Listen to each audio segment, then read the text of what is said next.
paid her to sew quilts.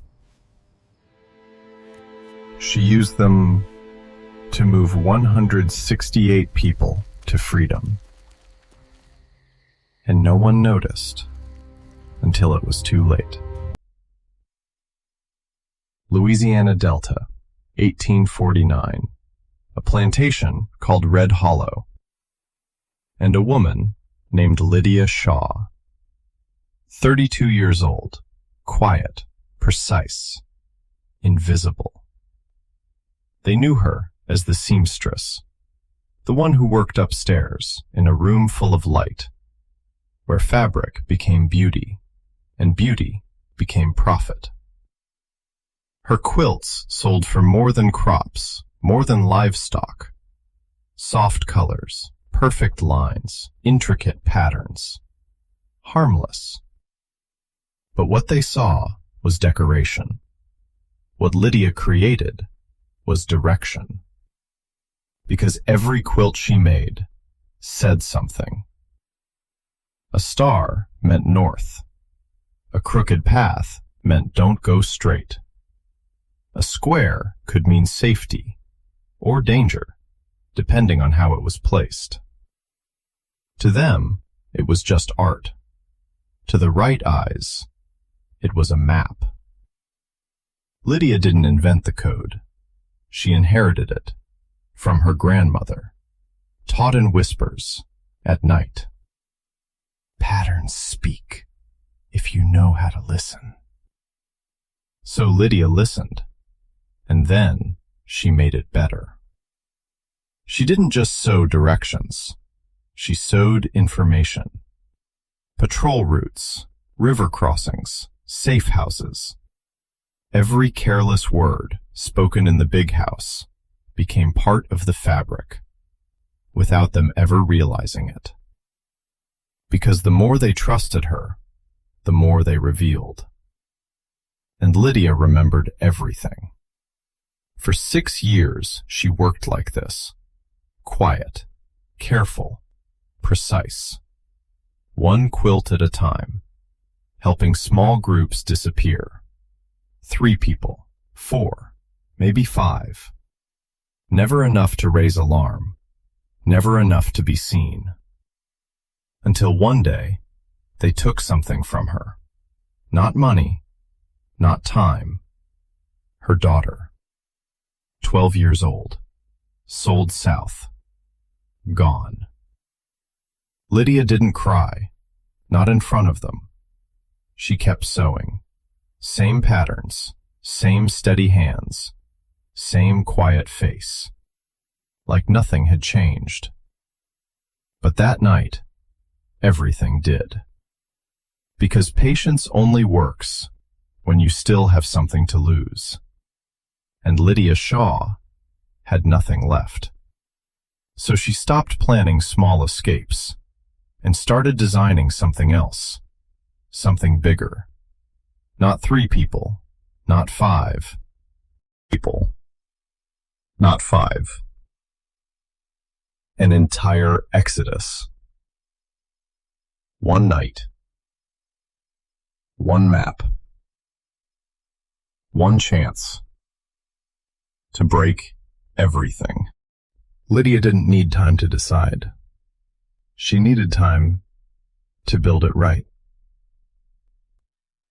3 months. That's all she had before her daughter was gone for good. 3 months to plan something no one had ever done. So she started with the map. Not a paper map, too dangerous. Not words, too easy to betray. Fabric. A single quilt, bigger than anything she had ever made. 12 feet across. She called it nothing. To them, it was just a commission. To her, it was everything. Every inch of that quilt carried information. Not decoration. Distance. Direction. Timing. Where to walk. Where to hide. Where not to be seen. She divided the journey into pieces. The first stretch, out of the plantation. Zigzag patterns, confuse the trail. The middle, through unfamiliar land. Crossroads, decisions, splits. The final stretch, toward the river. Straight lines, faster movement.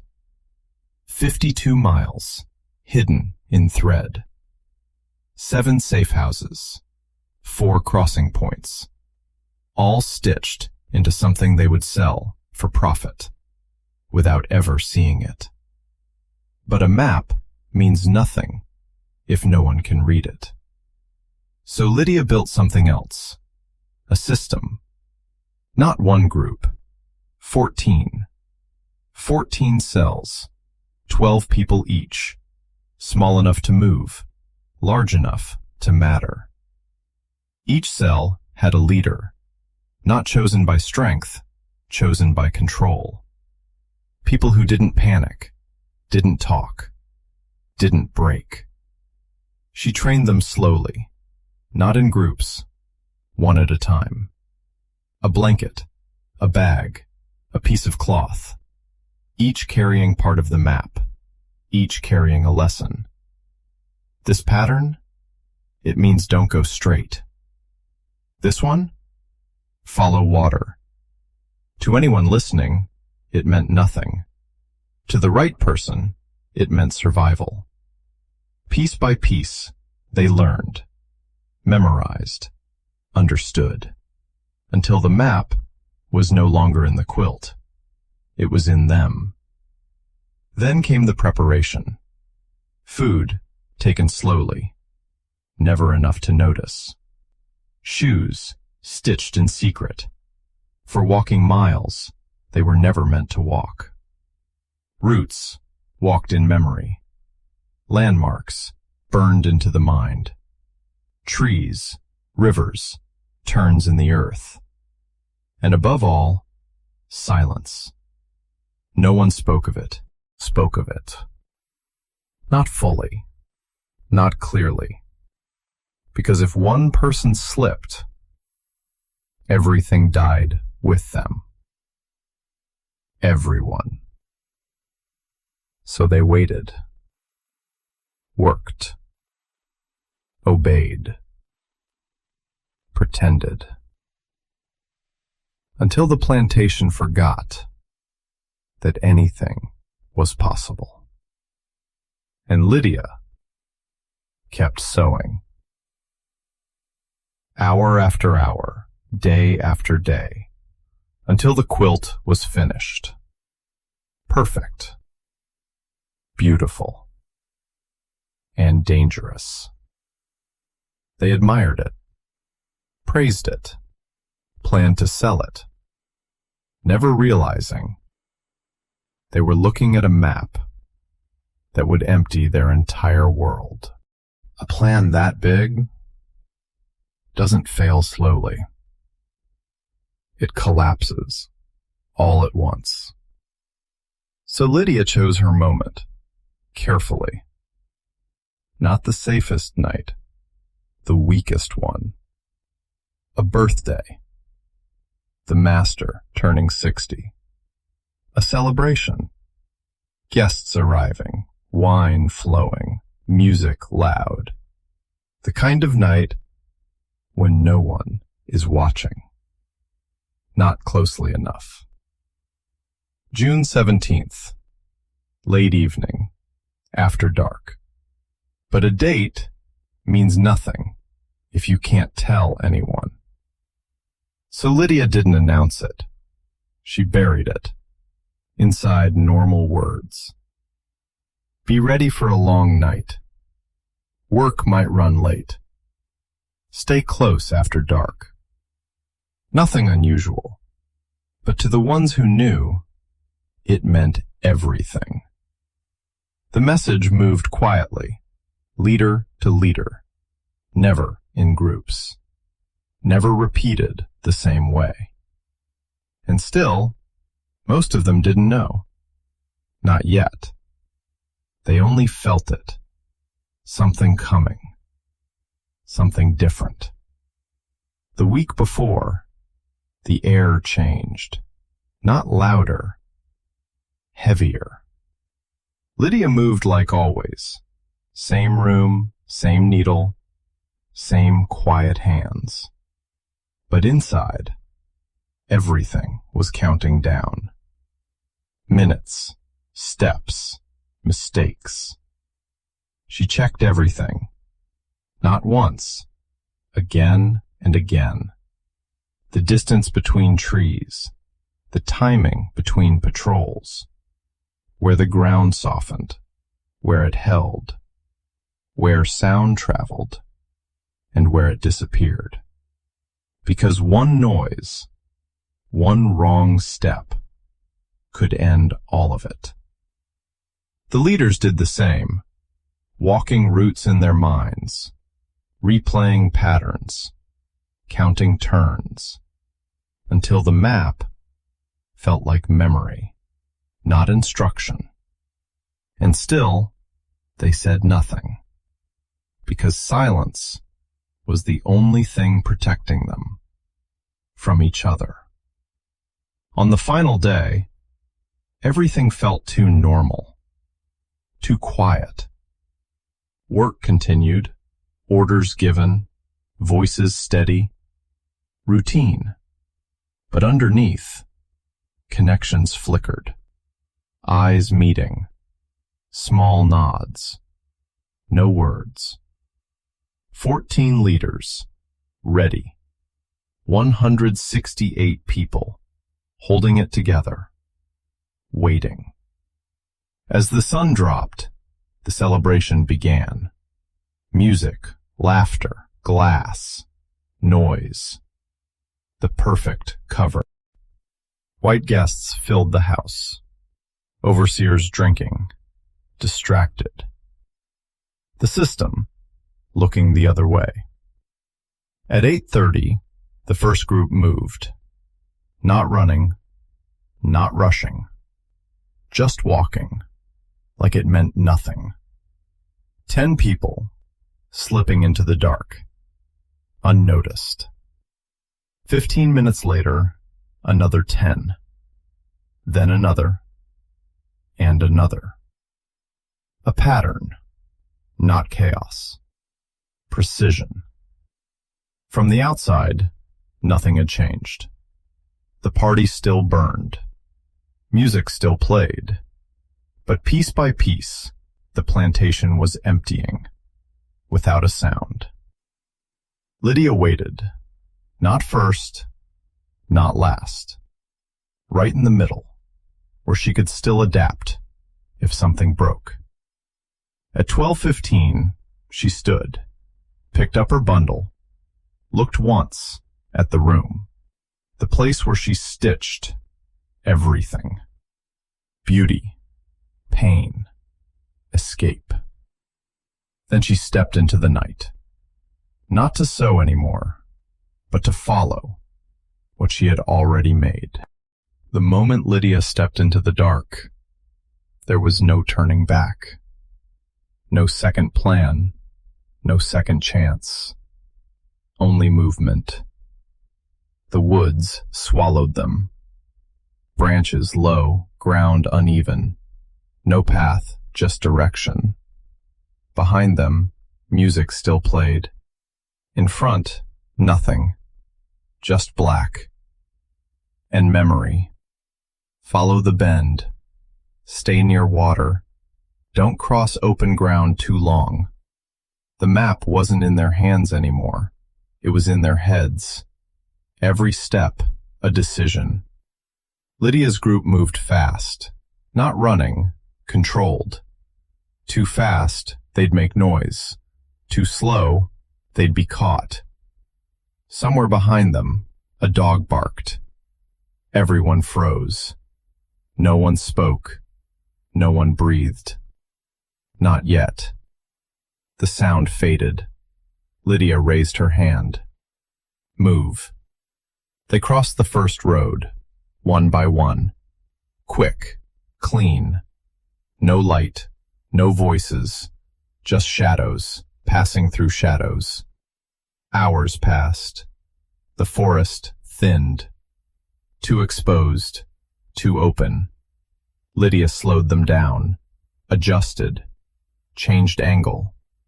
The map said zigzag, so they zigzagged, even when it felt wrong, because straight lines get you seen. By midnight, they were miles away, but not safe, not even close. Behind them, the plantation was waking up, too late, but not far enough. Search riders spread out, different directions, guessing, and that was the only thing saving them, because there was no single trail, no single group. 14 cells, moving like fragments, impossible to track all at once. Near dawn, Lydia's group hit their first real problem. A river, wider than expected, faster. The map allowed for it, but maps don't feel cold water or slipping ground.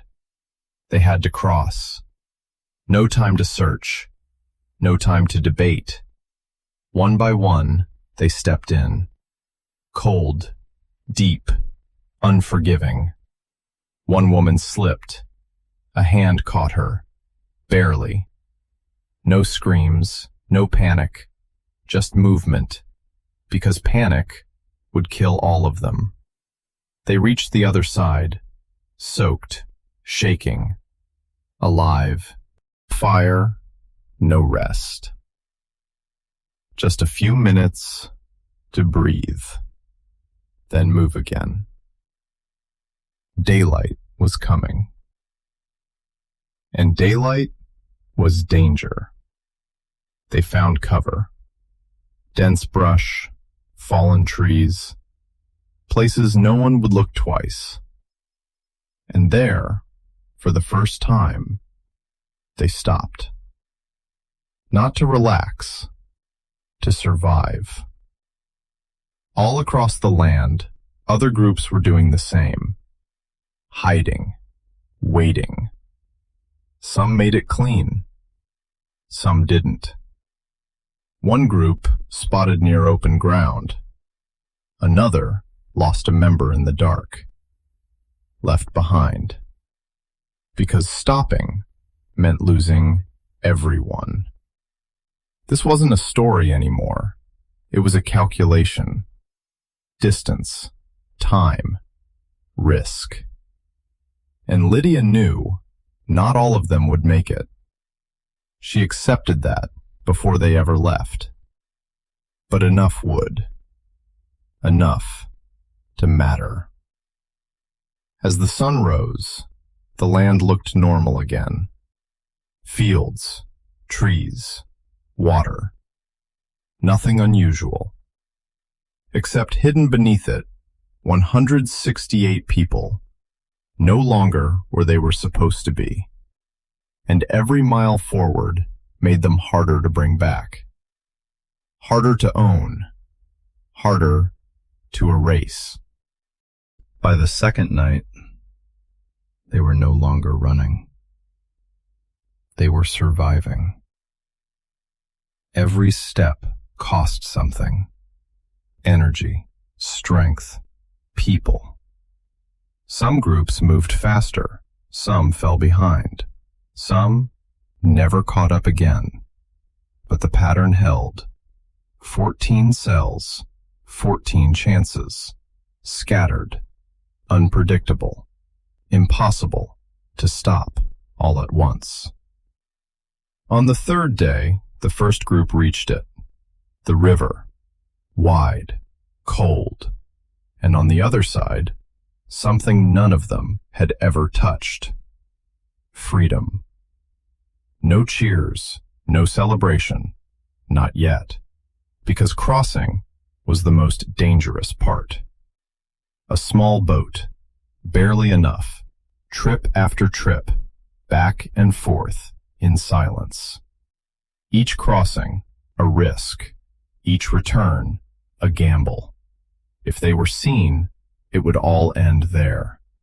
But they weren't, not in time, not fast enough. Group by group, they crossed. Feet touching ground, that didn't belong to anyone else. Not anymore. Days passed. More arrived, exhausted, hungry, alive. Not all of them. 7 were taken, caught somewhere along the way. No one spoke their names, but everyone felt it. The cost. 18 days after it began, it was over. 161 people made it across. Not perfect, not complete, but undeniable. An entire system broken in one night. Back at Red Hollow, there was nothing left to control.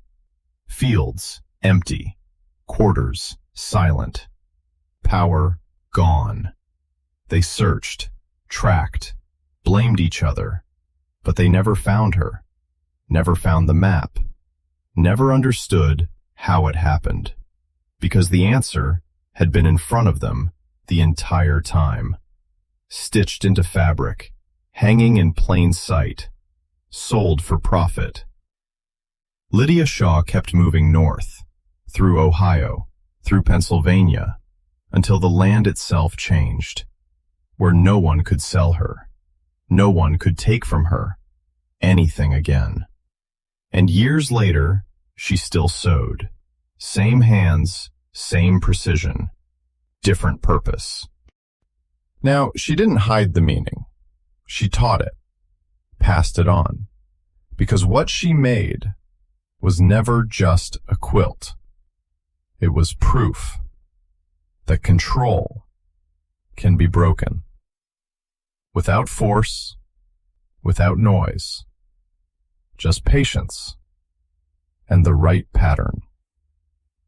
All it took was one woman who knew how to stitch a way out.